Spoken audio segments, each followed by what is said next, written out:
On the hunt for comfortable, timeless Western boots? You already know the best place to shop for quality boots is at your local Tecovas store. So stop by Tecovas Nashville at the Mall at Green Hills or on Broadway by Ryman Auditorium. That's right, you now have 2 locations to choose from. Grab a cold one as you shop and get fitted by a pro. Tecovas Nashville is at your service, and you can find your perfectly fitted dream boots with the help of their expert staff. Everyone will be asking where you got your sick new boots, but I won't be asking because I know they must be Tecovas. That's TECOVAS.com. Don't go gently, y'all.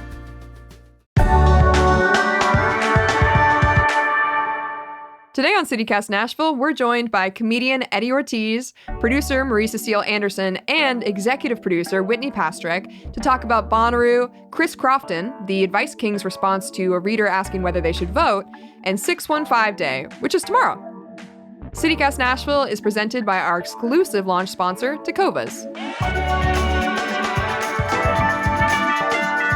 It's June 14th, 2024. I'm Grace Fuse, and this is what Nashville's talking about.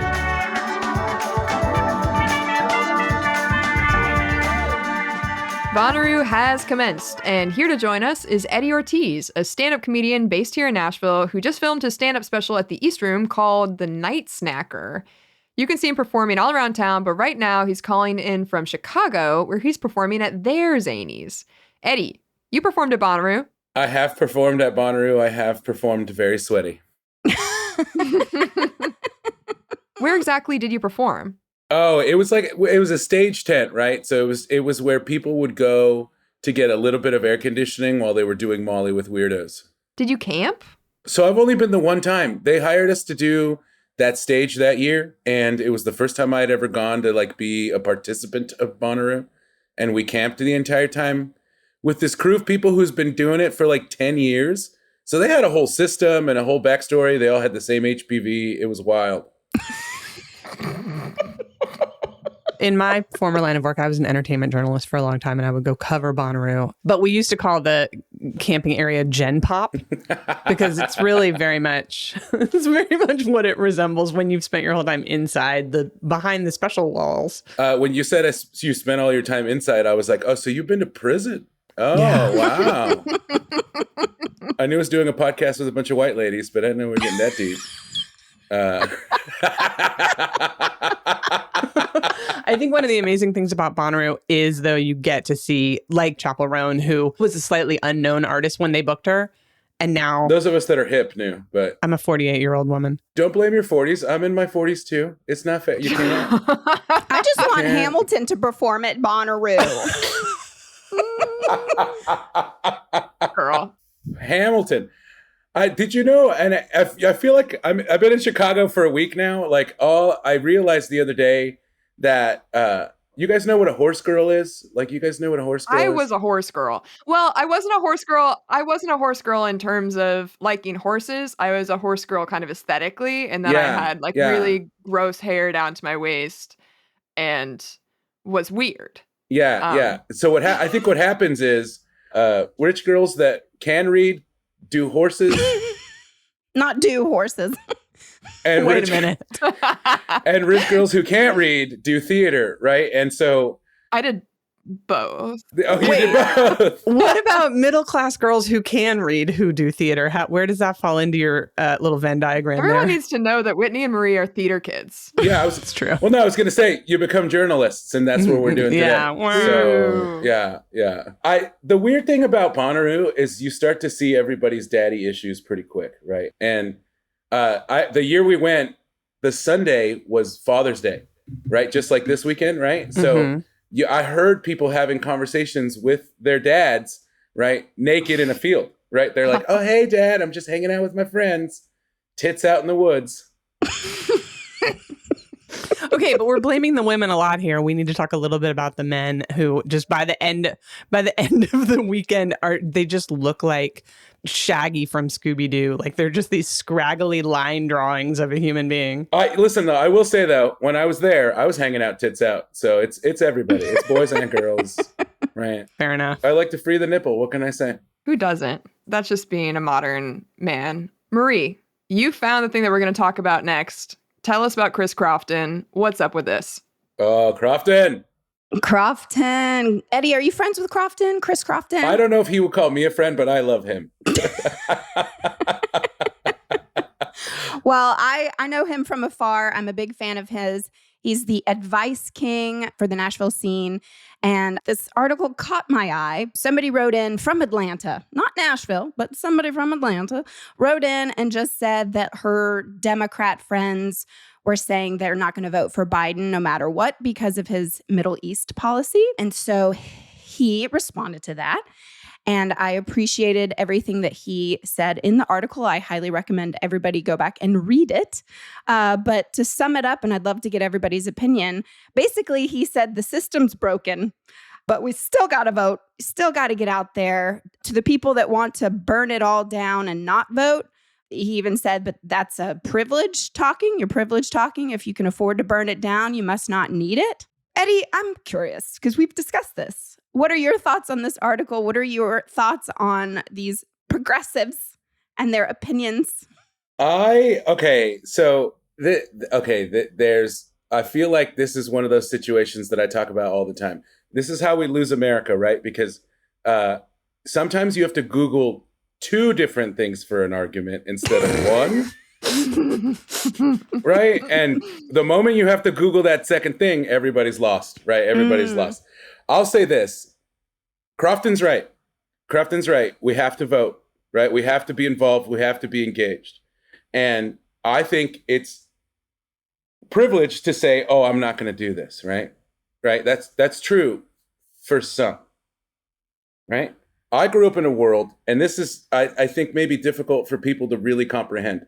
But in the 90s, my brother was in and out of prison because of the crime reform thing that everybody... The 3 strikes. Yeah, right. So it affected my family hand to mouth. And then during the Obama administration deported more of my people than anybody else.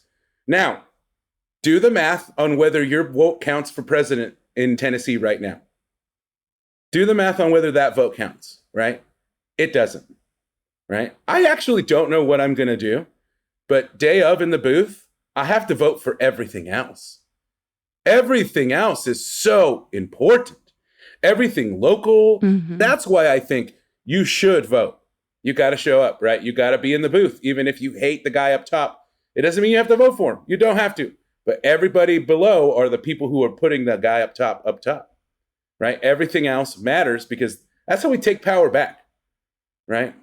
Well, and especially here in Nashville, which I think we are all aware is still a pretty small town in a lot of ways. Oh, it's so small. And that, like 100,000 people voted in this last mayoral election. So if you don't think that your vote counted in that, you are completely incorrect. Like, it is so easy to use your power to make a difference here by just talking to your neighbors.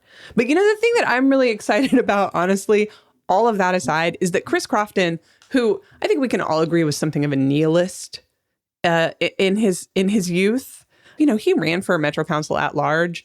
And I think something about that experience has really led him to have this deep well of compassion for everyone that you can see in this essay and in so many of the things he's writing now. Like, do y'all think that having a real exposure to the good side of the political system, the one where you get to walk around and talk to people and listen to your neighbors, can actually make people more compassionate? Most of the stupid thoughts that humans have about dealing with each other come from the fact that they've never met someone like that, right? Like, there's so much anti-Semitism in the South, and most people don't know a Jewish person. And you're like, how do you hate somebody you have no... Are you reading comic books? What's going on? Like, where from the 20s? Yeah, that's how I feel about racism too, right? Do the logic on racism when people are like, white people are better. And I'm like, where? At what? Horses, guys. The Italians are better at horses. My God, you're right. We have nothing. And listen, on that topic, I want to move to something that I think is really important that's happening this weekend, which is 615 Day. Hopefully you can all put together that June 15th equals 615, and that's our area code. And that's why we celebrate Nashville on that day. To me, this holiday, quote unquote, has always had a certain air of caucasity in the things that we celebrate. And so I'm pumped this year, Basement East, Saturday night, 6-1 Tribe is going to do a 615 day, an inaugural show where they're going to bring MCs. They're going to celebrate the parts of our rich musical history that are not country music. That is something to celebrate, right? This wider view of what we can be as a city. If there's one like under the radar thing that y'all want people to know about Nashville that you would want to celebrate on 615 day, what would it be? You know what? I think that some of the next greatest comedians on earth are going to come out of Nashville. Like, and I'm not even... We're talking to one of them. I'm not even talking about me. No, I'm not. No. Thank you, Marie. You're so sweet, but you're crazy. And I don't understand why somebody's not doing a documentary about it. We have this phenomenal underground comedy scene that has these amazing people who are going to be superstars. They're going to be superstars, right? And the system in Nashville, right? People have heard of Zanies, but they don't understand how important Zanies is, not only to comedy, but like to the rest of the world. Like that name carries so much weight. But I think the public at large is going to start to find it, right? Because it's happening everywhere. You can't go to a pub in this town without them having a comedy show once a week, right? And that's kind of great because there's a lot of things that need to be said out of the South. The South needs a smarter voice than it has out in the world right now.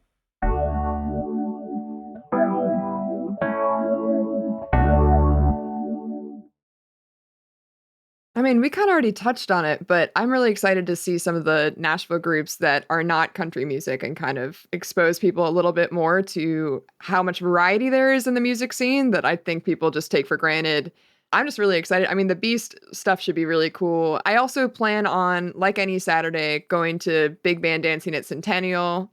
I recommend that you go and learn how to dance because I can't dance like the horse girl that I am. Marie? Hold on, you can't dance? You didn't do cotillion? I did not do cotillion, Eddie. I certainly did not.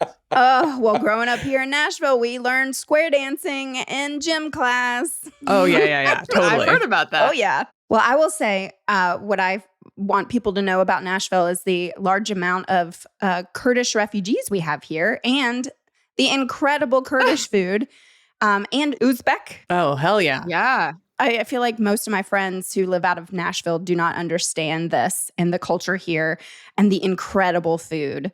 Sunday nights, my family, we go to Osh. Yes. Yeah. Absolutely incredible. And it's BYOB. And I always get the trout and I bring a nice big bottle for my mom and I to share. That's phenomenal. That's what I loved about Gojo. Have you guys been to Gojo, the Ethiopian restaurant? I have actually. A friend took us for her birthday. It's really fun. Yeah, and it's BYOB as well. It's on Thompson Lane and Thompson and Nolensville. Let's go. Yeah, I love eating with my hands, right? Because I'm a monster, and so... I just like bread being used as a boat in pretty much any circumstance. Yeah, I wish I was wrapped in bread all the time so I could just snack. I just want bread as my spoon, you know? Yeah. That's what Eddie's wearing to Bonnaroo next year is just a big bread bowl over his tits. I like that. Can we say tits on the show? We already have, so we're going to. I don't think it was... Actually, I do think it was on the list of things we're not supposed to say. I refer to mine as the big naturals. So I just say big naturals. Okay, on that cool professional note, let's wrap it up.